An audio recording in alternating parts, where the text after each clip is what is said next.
السلام علیکم۔ آج ہم جانیں گے مسجد اقصیٰ کی حقیقت۔ اس مسجد کے ویسے تو الگ الگ کئی نام ہیں، لیکن ان میں سب سے مشہور نام وہ ہیں جو قرآن اور حدیث میں آئے ہیں، یعنی مسجد اقصیٰ۔ دوسرا نام ہے بیت المقدس۔ اسلام میں صرف 3 مسجد ایسی ہے جن کی زیارت اور اس میں نماز ادا کرنے کی نیت سے آپ سفر کر سکتے ہیں، اور مسجد اقصیٰ ان تینوں مسجد میں سے ایک ہے۔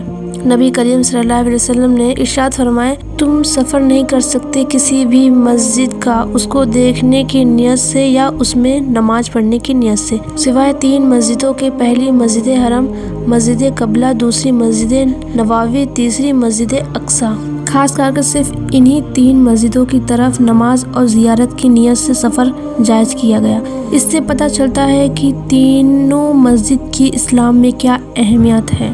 حضرت ابو ذر غفاری رضی اللہ عنہ فرماتے ہیں کہ میں نے رسول اللہ صلی اللہ علیہ وسلم سے پوچھا، یا رسول اللہ، زمین پر سب سے پہلے کون سی مسجد تعمیر ہوئی؟ فرمایا مسجد حرم۔ میں نے پوچھا پھر کون سی؟ آپ نے فرمایا مسجد اقصیٰ۔ میں نے پوچھا دونوں کی تعمیر میں فاصلہ کتنا ہے؟ آپ نے فرمایا 40 سال۔ پتہ یہ چلا سب سے پہلے مسجد حرم کی تعمیر ہوئی اور اس کو سب سے پہلے حضرت آدم علیہ السلام نے بنایا اور دوبارہ حضرت ابراہیم علیہ السلام نے بنایا، اور اس کے بعد مسجد اقصیٰ کی تعمیر ہوئی تو اس کی نئی تعمیر حضرت داؤد علیہ السلام اور ان کے بیٹے حضرت سلیمان علیہ السلام نے کی۔ مسلمانوں نے مکہ میں اور پھر ہجرت کر جانے کے بعد مدینے میں بھی 16 یا 17 مہینے تک اس مسجد کی طرف منہ کر کے نماز ادا کرتے رہے۔ اس وقت تک نماز کے لیے کعبے کی طرف رخ کا حکم نہیں ہوا تھا، بعد میں مسلمان کا قبلہ کعبہ ہو گیا تھا۔ اس حوالے یہ حدیث حضرت برا بن عازب رضی اللہ تعالی عنہ فرماتے ہیں کہ میں نے رسول اللہ صلی اللہ علیہ وسلم کے ساتھ بیت المقدس کی طرف منہ کر کے 16 یا 17 مہینے نماز ادا کی۔ پھر ہم کو قبلہ بدلنے کا حکم ہوا، لیکن قبلہ بدل جانے سے اس مسجد کا مقام مرتبہ ختم نہیں ہوا۔ یہ مسجد ایسی جگہ ہے جس میں اللہ تعالیٰ نے برکت رکھی ہے۔ قرآن میں سورہ بنی اسرائیل میں اللہ تعالیٰ فرماتے ہیں، بڑی مقدس ہے وہ ذات جو اپنے بندوں کو راتوں رات مسجد حرم سے مسجد اقصیٰ لے گئی، جس کے ماحول کو ہم نے برکتوں سے معمور کر رکھا ہے۔ مقصد یہ تھا کہ ان کو ہم اپنی نشانیاں دکھا دیں۔ بے شک اللہ خوب سننے والا ہے اور دینے والا ہے۔